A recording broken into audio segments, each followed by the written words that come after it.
WSB Season 4 finals came to a head on the second day. The Cubans coming out 3-2 up from the first 5 fights. The next 5 weight categories to decide this, and if necessary, a sudden death bout were it to go to 5 apiece. Well, Gerardo Cervantes of the Cuban team came out first, ranked number 5 in the WSB against Elvin Mamizada.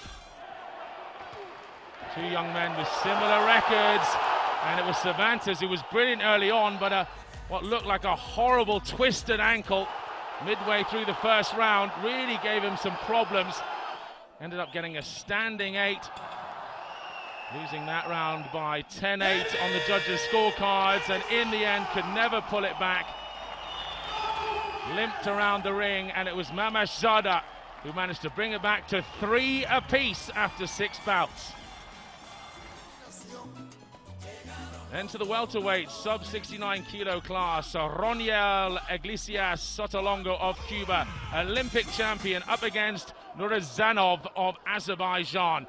The number 1 ranked boxer in the WSB up against the number 17. The Cuban was a massive favorite for this bout. But some aggressive boxing from Nurizanov took it through the 5 rounds and kept it close, but Sotolongo's class in the end took the Cubans to a 4-3 lead.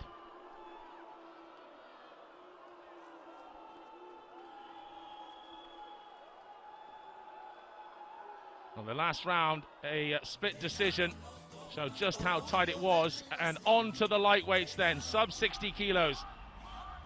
2 world champions to meet in the ring. Albert Selimov, world champion of 2007, and double world champion Lazaro Alvarez of Cuba.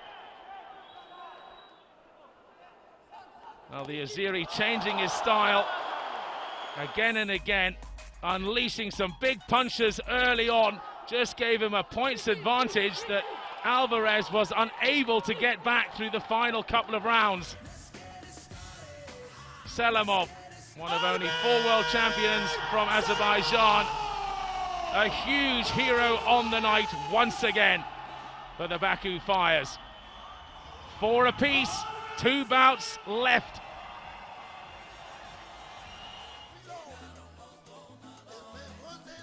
Then it was on to the big boys, the super heavies. Jose Angel Larduet of Cuba, number 10 ranked WSB boxer, against the giant Aslanbek Makhmudov. Makhmudov working behind a fetching jab and a stiff right, managed to pick up points in the first few rounds. But Jose Angel Larduet was unable to pull back. Managing to get inside with some good work near the end in round 4 and 5. But it was too little, too late for the Cuban. Right to the final wire, looking for a miracle punch to try and take it to 5-4 for the Cuban team. But in the end, the number 1 ranked boxer in the super heavyweight category took yet another victory. Suddenly, the Azerbaijanis had a lead. 5-4 going into the final bout. Well, one of the most magnificent boxers on the planet, Julio Cesar de la Cruz, out for the Cubans, 2 times world champion, up against Mikhail Duhalievets of Belarus. It was up to a Belarusian to finish it off for the Azeris.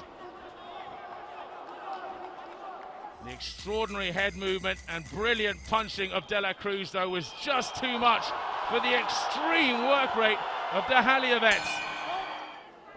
Time and time again, Duhalievets came in. More often than not, though, he swung and missed. De la Cruz's world-class brilliance made it 5 apiece for the Cubans. It would go to a tiebreaker. Well, on paper, the tiebreaker looked like it was a certainty for the Cubans. Arisnoidis de Spania was waiting in the wings to do the job. The World Championship silver medalist. His cocky and often confident, even arrogant style to take on the young Yevgeny Ramaskovic. Ramaskovic ranked far, far lower than the brilliant Arisnoidis Despania. But he took it to the Cuban all the way, taking rounds and keeping it tight. But by the end of the fourth, the Cuban had built up a lead that would have meant the Azeri would have needed a knockout or a truly brilliant finish in the final round, something he was just unable to do. And Arisnoidis Despania 6-5 with the tiebreaker, same as season 3 when the Arlands took the win on the tiebreaker. This time the Cubans did it. 6-5. The most successful Olympic nation and World Championship nation are now the WSB team champions in their debut season. See you next year for more WSB action. Till then, bye-bye.